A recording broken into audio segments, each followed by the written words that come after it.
मंच पर उपस्थित समाजवादी पार्टी के गुरुजी आदरणीय उदय प्रताप सिंह जी, संचालन कर रहे पार्टी के प्रदेश के अध्यक्ष जी,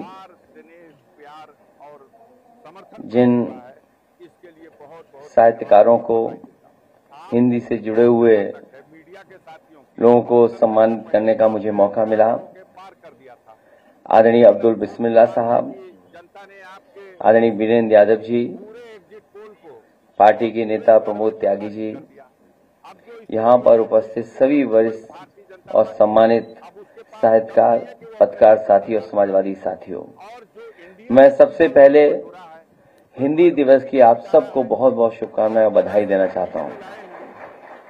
साथ ही साथ मैं आदरणीय उदय प्रताप सिंह जी का धन्यवाद देता हूं कि जिन्होंने वजह से आज हिंदी दिवस के दिन आज हम सब लोग मिल रहे हैं। मैं उनका विशेष इसलिए भी धन्यवाद दूंगा कि आदरणीय अब्दुल्ला बिस्मिल्लाह जी से मिलवाने का काम किया है। मैं जब उनको सुन रहा था और मैं सभागार में बैठे हुए लोगों को सबको देख रहा था, बहुत दिनों बाद चेहरों पे खुशी दिखाई दे रही थी उनकी बातें सुन करके, और मुझे लग रहा था कि पत्रकार साथी और सुनना चाहते हैं, लेकिन समय न होने की वजह से वो जितना कुछ कहना चाहते थे वो नहीं कह पाए। लेकिन मैं आदरणीय बिस्मिल्लाह साहब को बधाई देना चाहता हूं और भरोसा दिलाता हूं कि जब कभी भी कोई बड़ा कार्यक्रम होगा, मैं आपको जरूर उन कार्यक्रमों में आमंत्रित करूंगा, जिससे बहुत सारी जानकारी हम लोगों को मिलेगी। हिंदी दिवस के दिन हिंदी के साहित्यकारों का सम्मान करना और भाषाओं के बारे में जानकारी होना, जिस तरह हमारे साथियों ने बताया कि जहां हमारी भारतीय भाषाएं और हिंदी भाषा का जो बढ़ाने का काम होना चाहिए, जिस रूप में होना चाहिए था, वो नहीं हो पाया है। लेकिन इधर जब हम चीजों को देखते हैं तो बहुत कुछ बदलाव दिखाई दे रहा है। जहां नेताजी से लेकर के समाजवादियों ने, डॉक्टर राम मनोहर लोहिया जी से लेकर के जितने भी समाजवादी रहे हैं, और आजादी के समय में भी हिंदी की बहुत बड़ी भूमिका रही है। जहां आजादी के दीवानों के बीच में हिंदी की वजह से ही और हिंदी उर्दू दोनों भाषाओं की को लेकर के एक क्रांति हुई, लोग जुड़े और भारत को आजादी मिली। जहां हमारी राष्ट्रीय भाषा बनी, वहीं हमें भारतीय भाषाओं को बढ़ाने का भी काम करना चाहिए। जहां हिंदी भाषा को हम लोग इतनी राष्ट्रीय भाषा के रूप में मानते हैं, वहीं कई बार और प्रदेशों में बहस छिड़ जाती है। तो मैं यही कहना चाहता हूं, जितना हिंदी भाषा का सम्मान हम लोग कर रहे हैं, उतना ही भारतीय भाषाओं का भी सम्मान करें।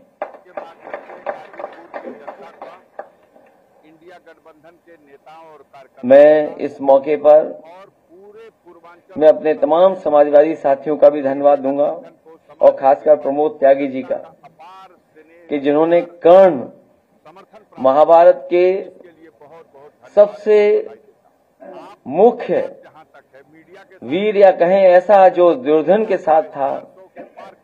दुर्योधन को भी ये पता था कि अगर कर्ण रहेगा हमारे साथ तो महाभारत जीती जा सकती है, और कर्ण अगर हमारे साथ नहीं है तो महाभारत में हम दूसरे पक्ष का मुकाबला नहीं कर पाएंगे।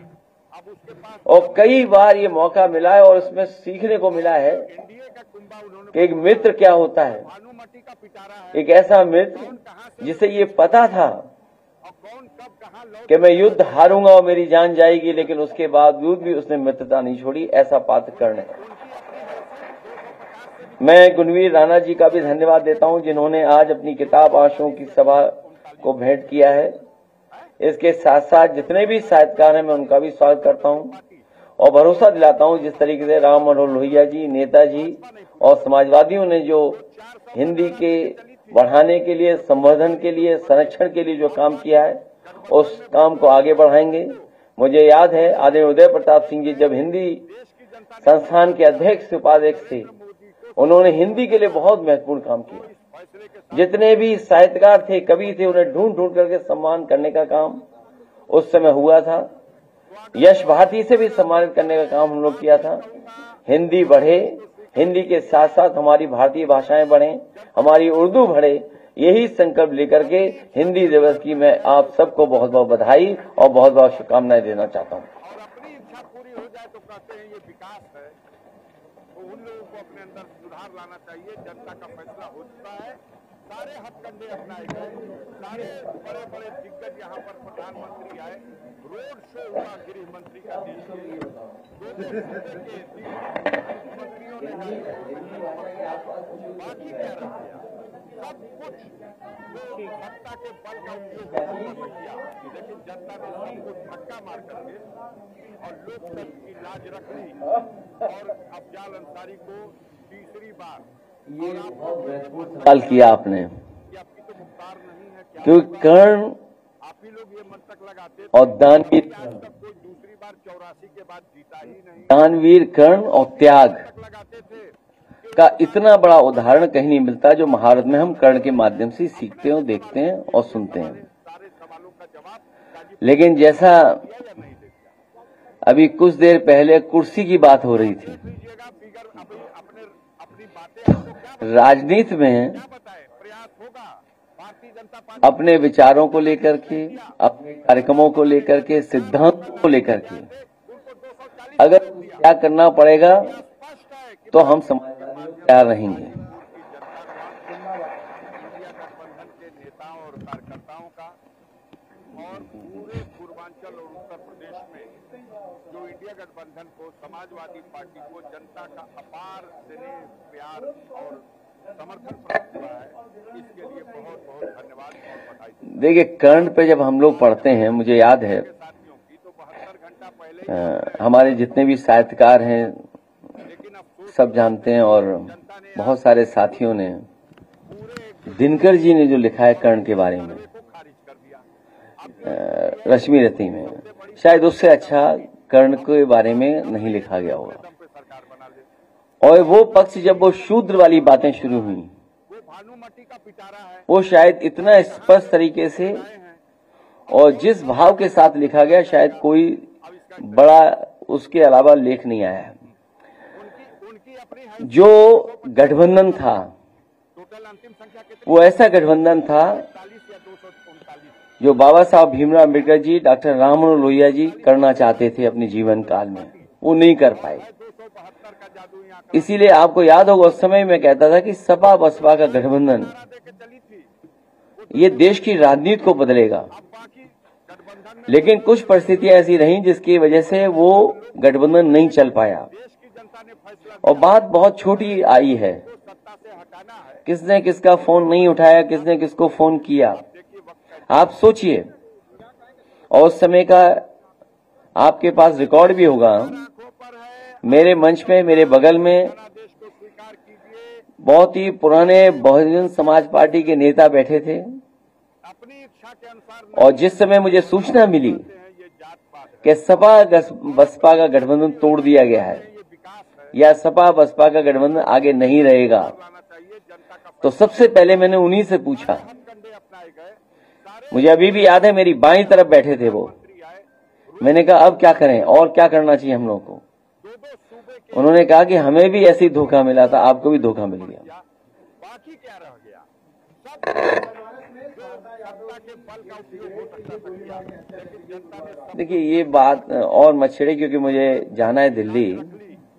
और अंसारी को देश के बड़े नेता आप लोग जो ये सीताराम येचुरी जी के कार्यक्रम में शामिल होना है। बार नहीं है, क्या होगा, वो नेता ऐसे रहे जिन्होंने विचारधाराओं को जोड़ा, विचारधाराओं के बीच में सेतु बन के रहे। बार 84 के बाद जहां तक सवाल आपने पूछा है, मंतक लगाते थे, बनारस ही नहीं, बसपा साथ की, इस बार बसपा पूरे उत्तर प्रदेश के अगर आप आंकड़े निकालेंगे, ये सवाल है, सारे और एनसीआरबी के आंकड़ों के माध्यम से मैं कहता हूं या नहीं देते, कि सबसे ज्यादा इस तरह की घटनाएं अगर कहीं हो रही तो उत्तर प्रदेश में हो रही है। फिगर अभी अपनी कभी क्या बताएं, केवल क्या बताएं, छोटी बात को लेकर के, जनता पार्टी जो घटना बनारस की आप बता रहे हो, सरकार सोचिए जान ले ली गई उसमें।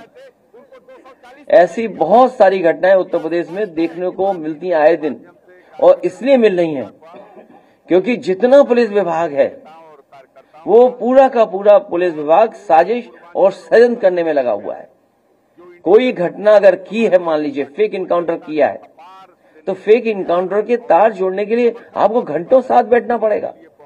क्या आप कल्पना कर सकते हैं 3 साढ़े 3 बजे फेक इनकाउंटर हो और 5 सवा 5 पे आपके पास प्रेस नोट चली आए और फिर तार मिलाए जाए। बैग कहां से आया, मोटरसाइकिल कहां से आई, नए कपड़े कैसे बैग में मिले। और मैं समझता हूं अभी भी व्यापारी संतुष्ट नहीं होगा। जो बरामदगी हुई है, जो चीजें उसकी गई हैं, बरामदगी पूरी नहीं हुई अभी तक। वो भानुमती का पिटारा है, कौन कहां से वो खींच के लाए हैं और कौन कब कहां लौट के चला जाएगा। वो तो बहुत अच्छा कर रहे, उन्हें तब भी करना चाहिए था जब किसी नेता ने ये कहा था ये इनको मारो जूते 4। तब ये साधु संत कहाँ थे, तब कहाँ थे ये साधु संत। इसमें किसी को बुरा नहीं मानना चाहिए। और आजकल तो गूगल का जमाना है, आप मठाधीश का जो एक्सप्लेनेशन देख लो उसमें गूगल में ही। क्या गूगल के खिलाफ भी वो लोग जाएंगे कहीं और? क्या गूगल का भी धरना प्रदर्शन करके पुतला फूकेंगे आप लोग? मंगेश का परिवार आपसे कल मिला था, तो क्या उसकी आगे की कानूनी लड़ाई और या राजनीतिक स्तर पर लड़ाई आप आगे उसको कंटिन्यू करेंगे? आप देखिए वक्त का इंतजार। कल पूरा परिवार मिला था और जो सरकार कह रही है कि इनकाउंटर हुआ है, परिवार के सदस्य बता रहे हैं कि रात को उठाया था उसको और 2 दिन बाद उसका इनकाउंटर हुआ है। तो कम से कम परिवार से वो सच्चाई जानने के लिए परिवार से मैं मिला।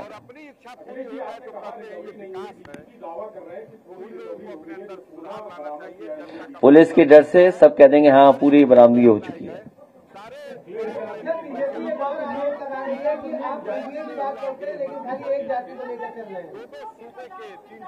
मुख्यमंत्रियों ने गाजीपुर में चकमक किया, बाकी क्या रह गया, सब कुछ। मैं समझ नहीं पाया क्या पूछ रही हैं। चलिए मुझे जाने दो। मैं आदरणीय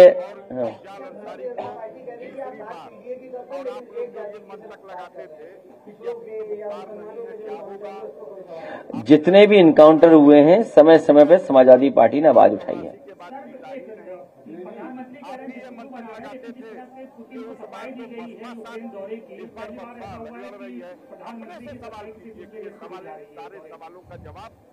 उस पर विदेश वाले में मत पूछो आप। पार्टी के संगठन के लोग बुलाएंगे तो जाएंगे, क्योंकि 370 के बाद पहली बार चुनाव जम्मू कश्मीर हो रहा है, इसलिए समाजवादी पार्टी लड़ रही है। और समाजवादी पार्टी इसलिए भी लड़ रही है क्योंकि अगर हम मानक देखेंगे राष्ट्रीय पार्टी बनाने के लिए छोटे स्टेट में जल्दी बन सकते हैं।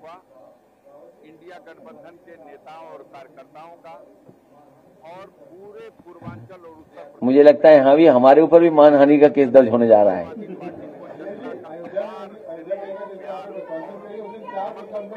हाँ?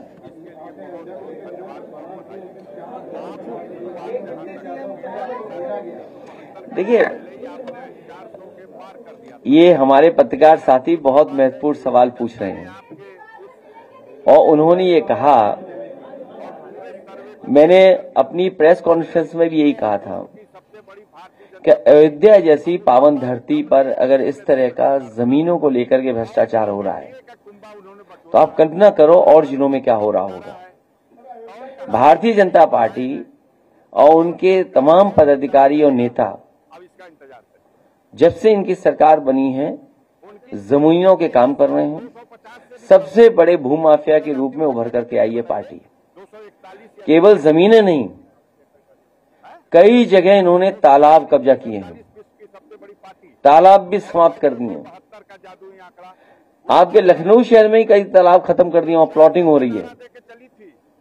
तो बीजेपी भारतीय जनता पार्टी नहीं, भारतीय जमीनी पार्टी बन गई है।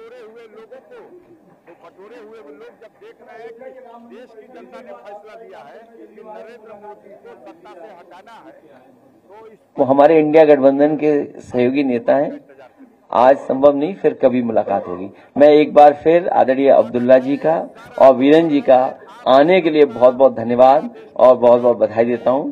मुझे उम्मीद है